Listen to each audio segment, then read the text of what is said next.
Welcome back to the Chester Centurions Podcast, where we dive into the real stories behind resilient business leaders and their lessons they've learned along the way.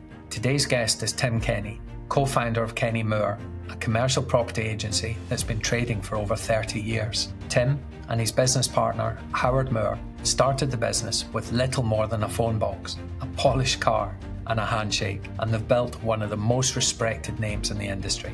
In this episode, Tim shares the story of how adversity, a drop in equity, sparked the launch of Kenny Moore, what it really takes to run a business long term, and spoiler here, it's not 9 to 5.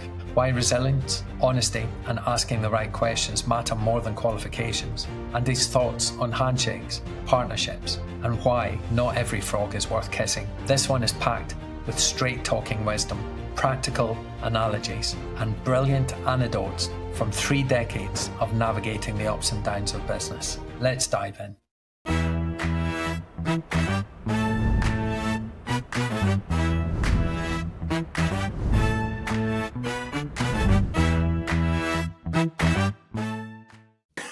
Hi Tim, welcome to the Chester Centurion Podcast. Thank you for having me.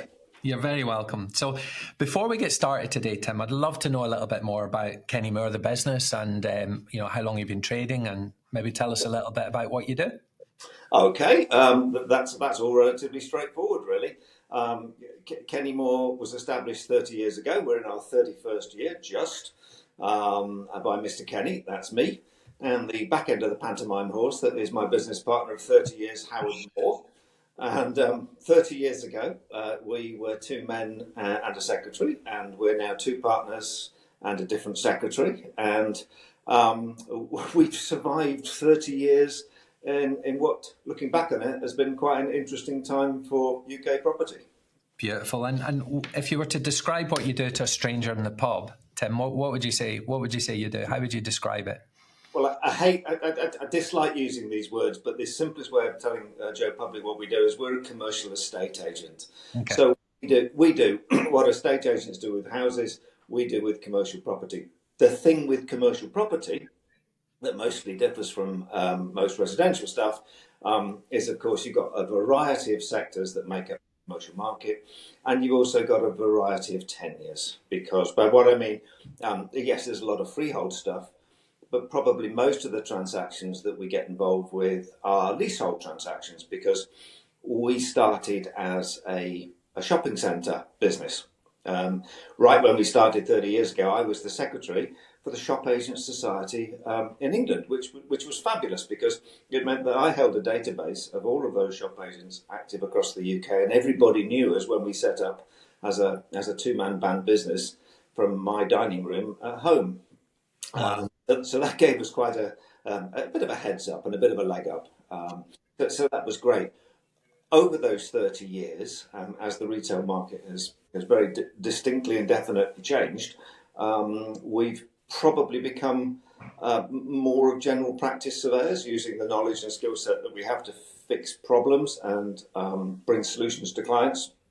And we're probably more of a general practice business now. We do a lot of work in the retail sector still. We do some offices, we do some investment, we do a lot of client advice, mostly digging them out of holes. Applying what we know in our own 30 years, and then obviously before then in other businesses, to provide what we hope are creative solutions to our clients' problems. Wow. So approaching 31 years in business. What, if you can remember back that far, and I don't mean any disrespect when I say that, Tim, but what motivated you to start your own business? What was the driving force behind the decision to? That's quite interesting, actually. And when you look back on it, actually, the decision was made for us. I'd spent the previous 8 or 9 years with another business. We built that business up as what was then 4 partners. Mm-hmm.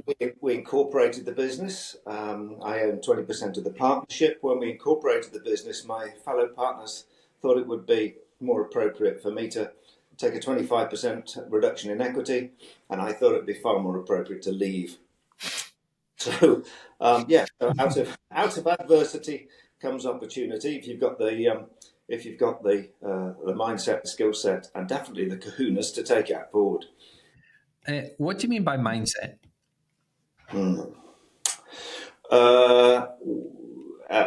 Starting and maintaining your own business isn't for everybody. It's one of the questions that you sort of hinted that you were going to ask me. And I'm thinking about that.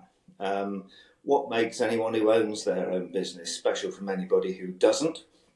And I'm not sure that's a very easy question to answer.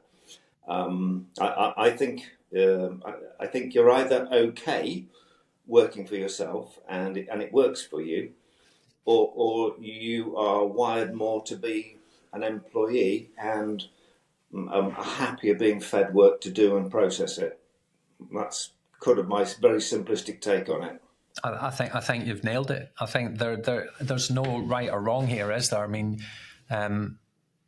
what is the mindset of an entrepreneur is a very interesting question. I think you enjoy taking risks in some scenarios. The people that I've interviewed so far in the podcast talk about the day they started their business and having a mixture of excitement and fear. And I think that's probably inbuilt into an entrepreneur. Yeah, I would say that's probably more fear than excitement, because when you start a business, we were right on the day that we started. There was a germ of an idea. We'd started planning it. Circumstances happened that we needed to escalate that and bring it forward. And it's a bit like that little piece out of the Blackadder film where he's in front of the firing squad. He goes, "Ready, aim, fire!"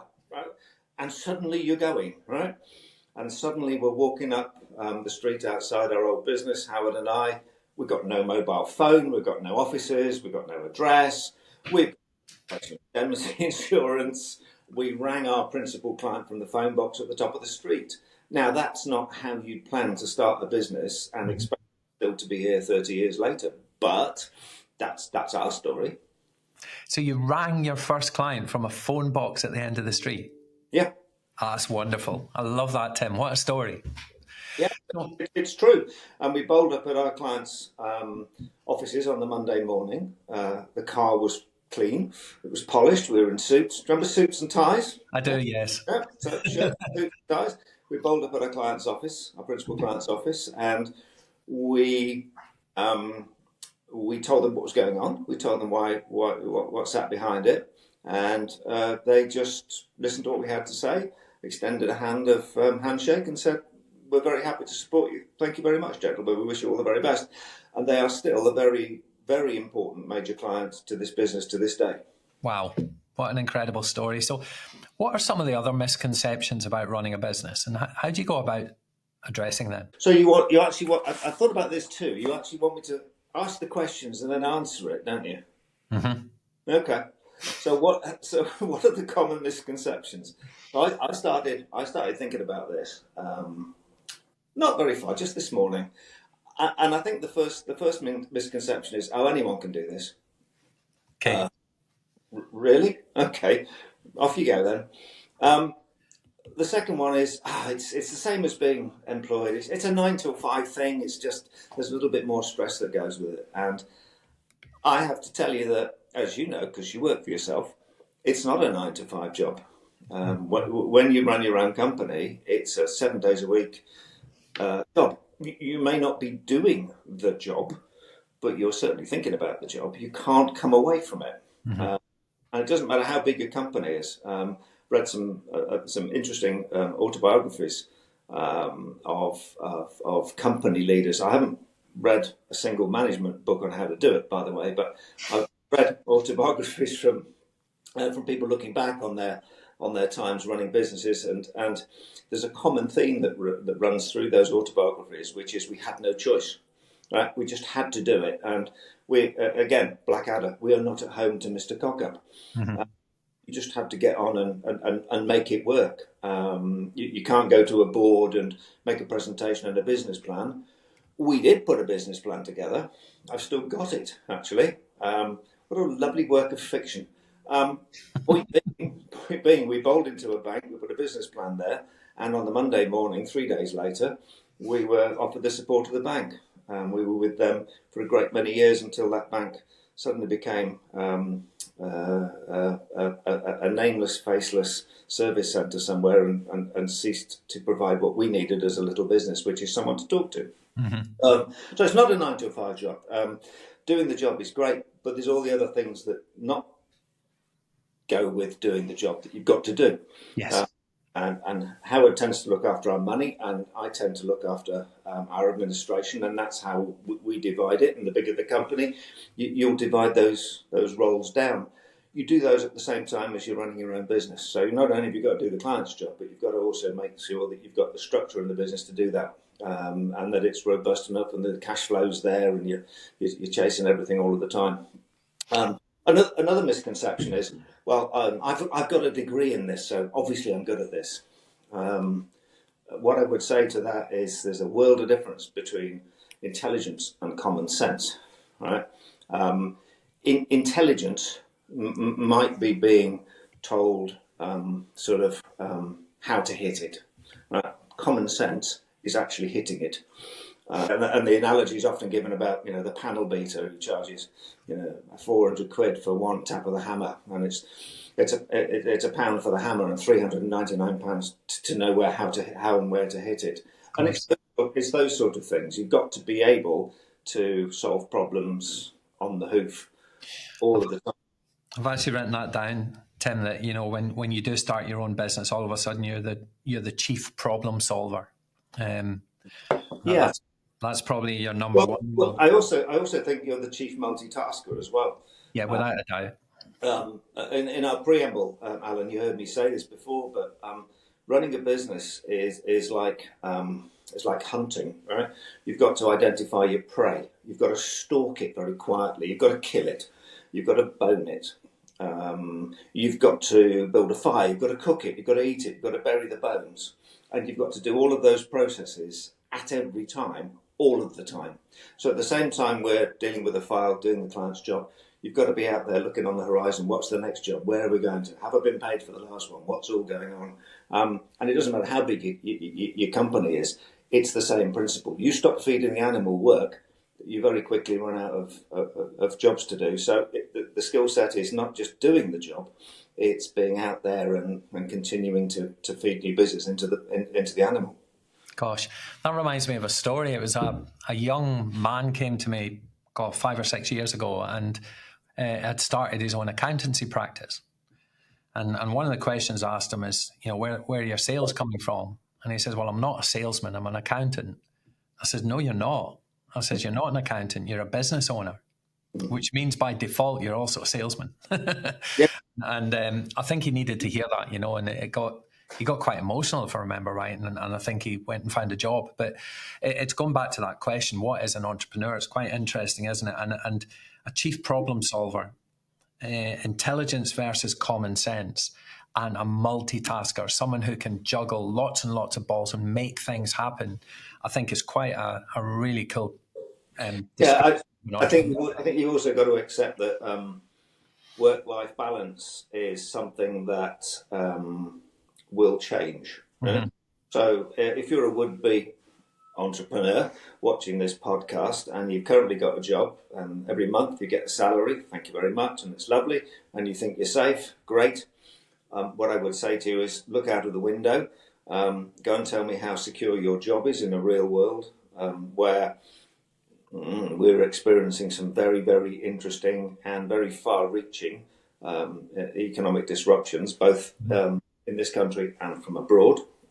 And your job is only secure as the company that you're being employed by. So the work-life balance thing is something that you would have to get to grips with yourself. As a small business, you there is no such thing as holiday in the employee sense of the word, where you can turn your phone off, walk away, and come back. It doesn't exist. And so if that's something that bothers you, don't do this. Interesting. And do you have any other hints and tips around how to maintain a sort of work-life balance? How have you managed over the last 30 years, Tim? Well, when we started, and 30 years is a very long time by anyone's standard, really email didn't really exist. We back then we had a DX266 computer. We had a printer that printed 6 pages a minute in black and white. And now, and we weren't that far behind Thunderbirds talking into our watches, right? But, here we are later, and all this tech exists. We do pay on our watches and talk into our watches, and emails are definitely the thing. So you can't get away from it. The trick is how you manage that, and people do it in different ways. My business partner probably still tries to get away and literally try and avoid emails for a week or so. I probably prefer more time away from the office.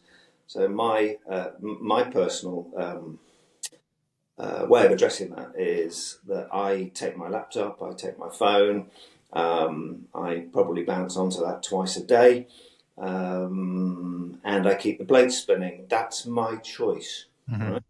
My choice to do that, because my clients, my business, if I take my eye off the ball, a small problem becomes a big problem through lack of attention. Whereas if it can stay a small problem and be solved, away you go. Mm-hmm. We are business providers. We're in the service industry. We're not running a factory that makes widgets and presses widgets, and we'll go and keep running if we're not there. The way that we earn money is to use the grey wobbly bit between our ears, mm-hmm. to solve problems, people's problems, and we're part of a food chain. We're not the only part of that. So we're reliant on clients, we're reliant on solicitors, we're reliant on other parties, other agents, accountants, tax advisors. There's all things that we get involved with, which be balanced as part of that. So part of the job that we do is puppet master in a great sense. Who instructs the solicitors? Oh, we do. Who answers all the questions that the solicitors ask when the client doesn't know the answers? That's us again. So that's our specific role. It needs some fairly constant attention. But if I didn't get away from the office, I'd go stir crazy. So yeah. So I take my laptop and that's how I do it. It's not for everyone. No, I think everyone's different, and it's about finding your own pace and what works in your lifestyle. And you've obviously done that. You've both done it in a way that suits you guys. Yes, as I say, Howard and I are different. We approach it in different ways. But the nice thing about being in business as a partnership, when it works as a partnership, is you've got each other's back, and that's massively important. Go back to why we set up in the first place. Well, why would you want to work with someone who seeks to lose you money? And the answer is, I don't. Thank you very much. Listen, business is moving faster than you've I've certainly ever seen it move. How do you stay adaptable through the years, and how do you stay open to change? Are there any specific strategies that you use to remain innovative and at the cutting edge? Yeah, you told me that question was coming as well. I don't think that's an easy question to answer at all. Okay. I think you've got words like agility in there. And okay, what's agility? Agility is being able to be open and, adaptable in your question, to circumstances that you, generally speaking, can't control. And I think it's the ability to look over the horizon, perhaps, a little bit. You certainly need to be resilient here. My goodness, do you need to be resilient? You need to be able to be knocked down, pick yourself up, dust yourself off, start all over again, as the song goes. And an example of that is a couple of property deals that we've had 2 deals fall through no fault of our own. They're reasonably big deals. They've got big fees attached to them, so that tends to dent your cash flow a little bit. And you've got 2 choices. You can either just walk away from the deal and not do it, let someone else do it, or you pick yourself up and do it all again. And I was talking to someone this morning about this, and in our world, it's a little bit like the children's game of pass the parcel, right? If you're not sat at the table, and the parcel's being passed around, and it's a business parcel. When you're not there, when the music stops, you don't get to unwrap it. So that's a constant choice. There is a time to walk away from work. There's no question about that. And sometimes, more often than not, I can only think of a couple of occasions where it's been a personal thing. Am I enjoying working for this particular client? No. Why am I bothering then? If there's no reciprocity of respect, why am I putting my time and effort and energies in? If A, they aren't listening to my advice, B, they're not taking that advice, or even C, on one occasion, you now don't want to pay me for the work I've done. Nah, let's not do that. Yeah. and I'm a twit to myself for allowing me to do that. I should know better.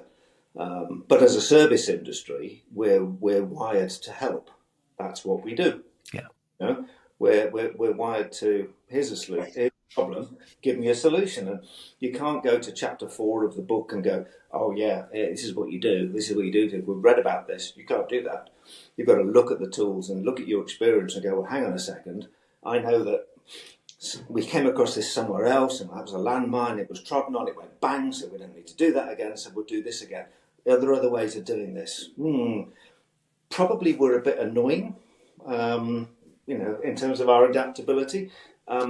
When a client offers me a job, I'll ask quite a lot of questions.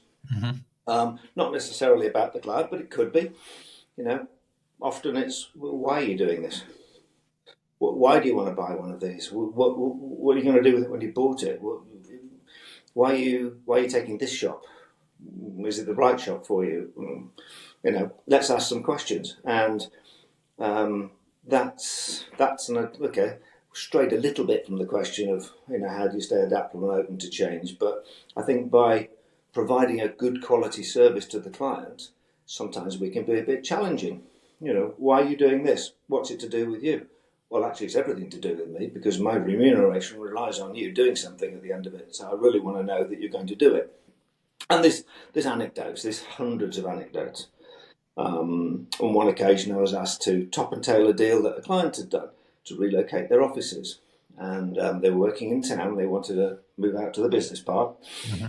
Looked at this building. Nothing wrong with the building. Nothing wrong with the deal. It's great. But the business that the client was doing was based in the town centre. And I just looked at this and thought, who works in this building? The client said, we do.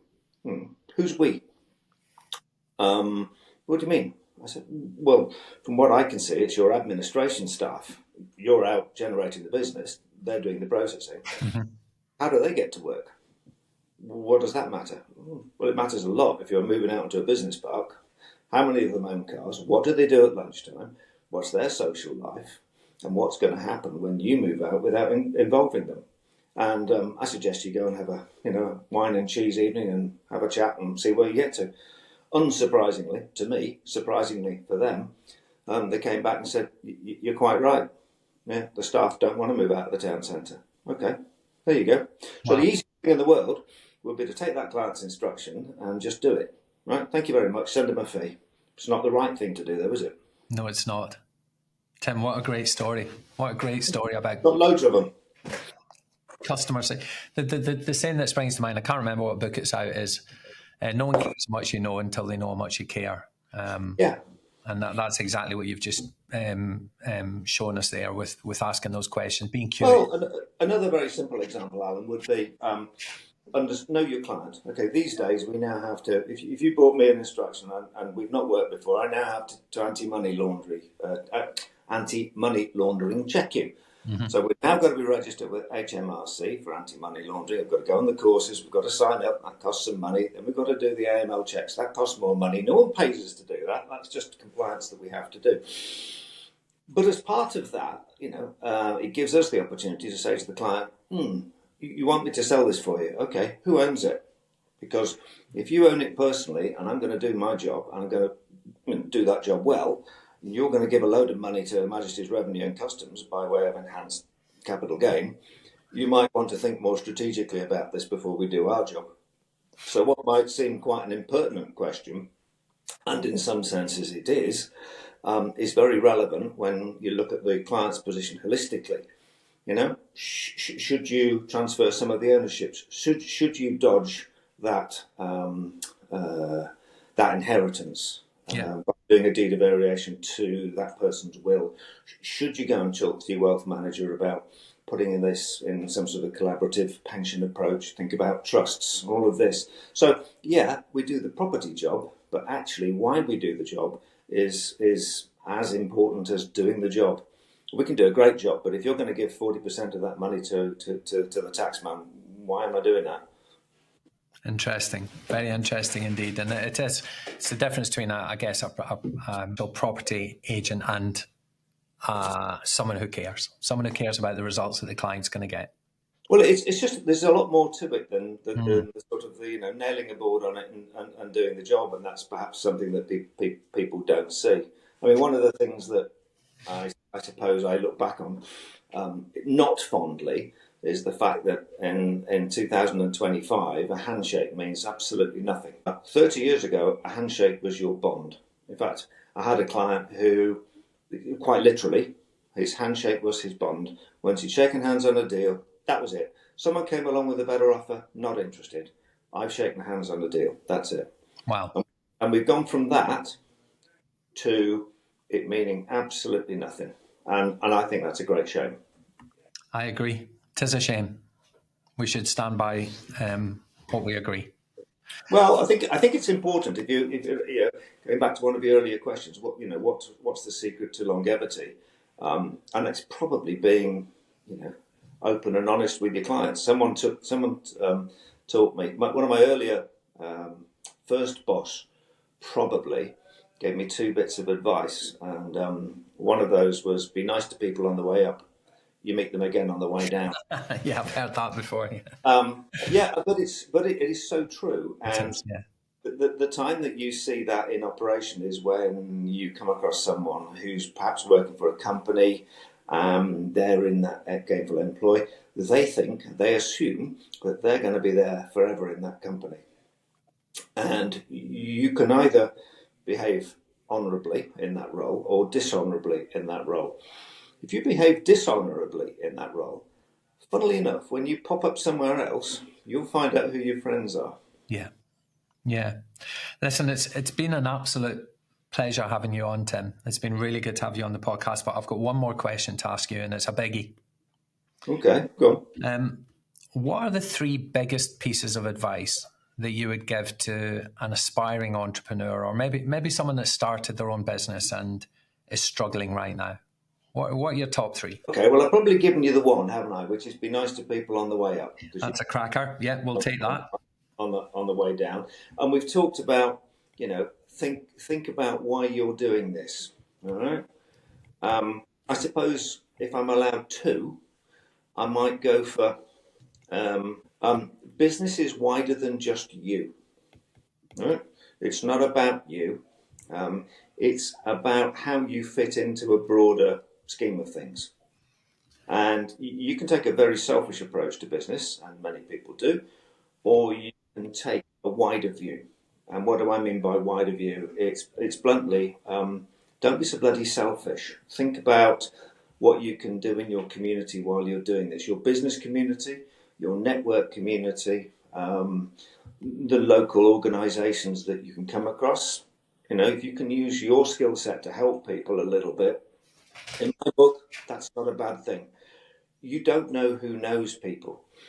And that's huge. You can make a difference to somebody, and then that comes back to you. And mostly it comes back to you manyfold.